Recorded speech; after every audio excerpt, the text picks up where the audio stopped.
O que vem na sua mente quando você escuta a palavra gospel em nosso contexto brasileiro? Eu vou ser bem sincero com vocês, vem à mente o mercado gospel. Artistas, conferências, dinheiro, escândalo do determinado artista gospel, fuxico gospel. É claro que também pode vir imagens positivas, mas geralmente o negativo pode se sobressair. E essa palavra gospel, ela é mais conhecida do que a palavra evangelho em nosso contexto. E eu não estou falando a palavra evangélicos, que infelizmente é uma palavra bem rechaçada, mas sim o evangelho verdadeiro, o evangelho de Deus, o evangelho da graça, o evangelho da cruz. E olha que interessante, a palavra gospel tem origem norte-americana, né, para se referir ao evangelho, que significa boa notícia.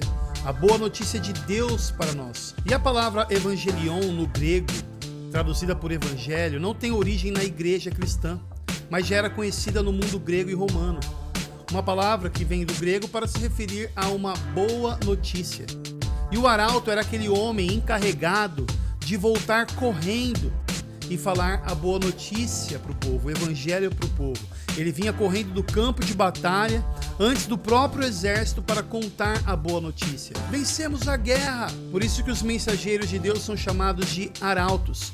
Mas, ao invés de proclamarem uma boa notícia mundana, nós proclamamos o evangelho de Deus. É de Deus, pois Deus se revelou a nós, Deus nos redimiu, Deus nos salvou.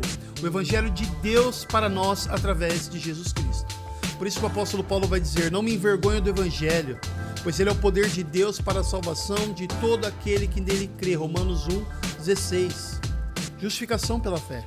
Então, voltando à palavra gospel, ela tem origem norte-americana para se referir ao evangelho.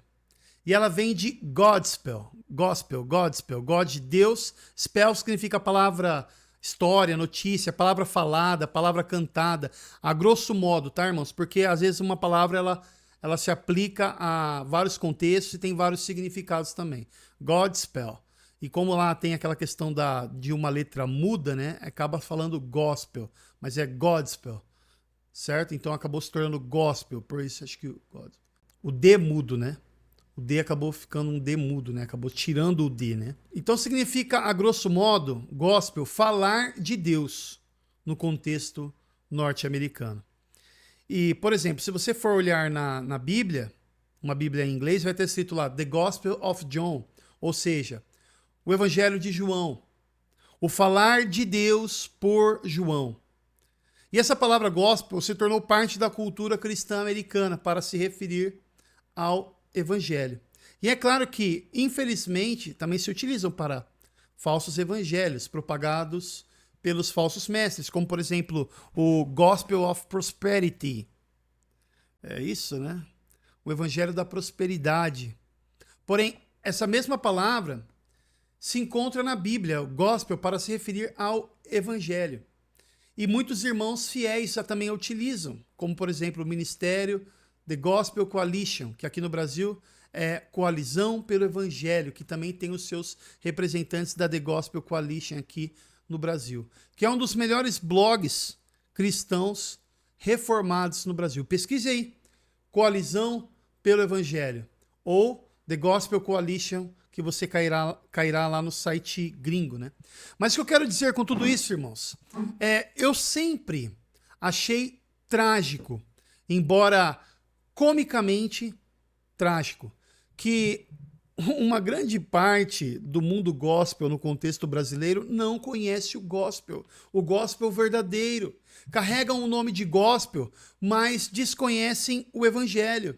Conhecem o evangelho coach, o evangelho da prosperidade, o evangelho de Satanás, mas não o evangelho de Cristo. Eu falei o evangelho de Satanás, né? Te darei tudo se prostrado me adorardes. Não foi isso que Satanás disse a Cristo ao tentar Jesus no deserto? É muito trágico, irmãos. Eu vi alguém postar uma frase, foi uma brincadeira de mau gosto, né? Mas revelou muita coisa, né?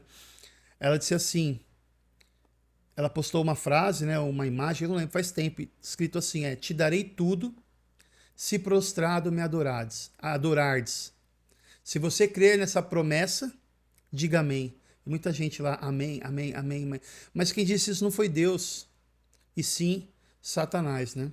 E muitos aqui no contexto agora do mercado gospel, do mundo gospel no contexto brasileiro, podem até falar de Cristo, mas de outro Cristo, e não o Cristo, o Senhor revelado nas Escrituras.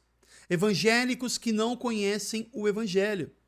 Por isso que eu disse que a palavra evangélicos está rechaçada, pois colocam todos os chamados evangélicos no mesmo balaio, no mesmo saco.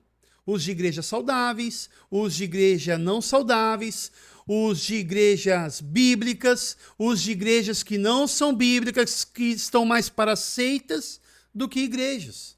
Mas vou dizer, eu gosto dessa palavra, evangélico.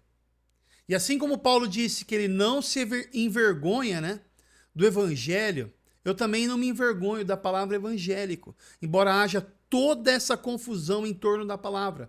Mas pense nisso como uma oportunidade para você proclamar, explicando e pregando o verdadeiro evangelho para os descrentes, ou para os que se dizem crentes, mas desconhecem o evangelho, que às vezes são os mais difíceis de evangelizar, né?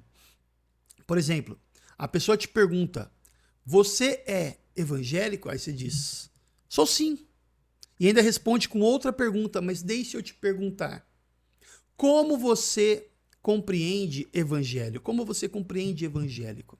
Aí sim você terá a oportunidade de proclamar o verdadeiro evangelho, do Deus Santo, do Deus Criador, que nos redimiu da queda do pecado, da escravidão de Satanás, e tudo isso através de Jesus, seu Filho, que morreu em nosso lugar, sofrendo a punição pelo nosso pecado e ao mesmo tempo nos representando como aquele que cumpriu toda a justiça em nosso lugar. E ao colocarmos nele a nossa fé, o nosso representante, Deus nos considera como justos, no sentido de justificados.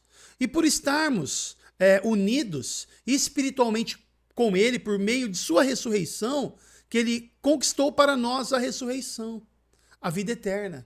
Esse é o evangelho, meus irmãos. Proclame.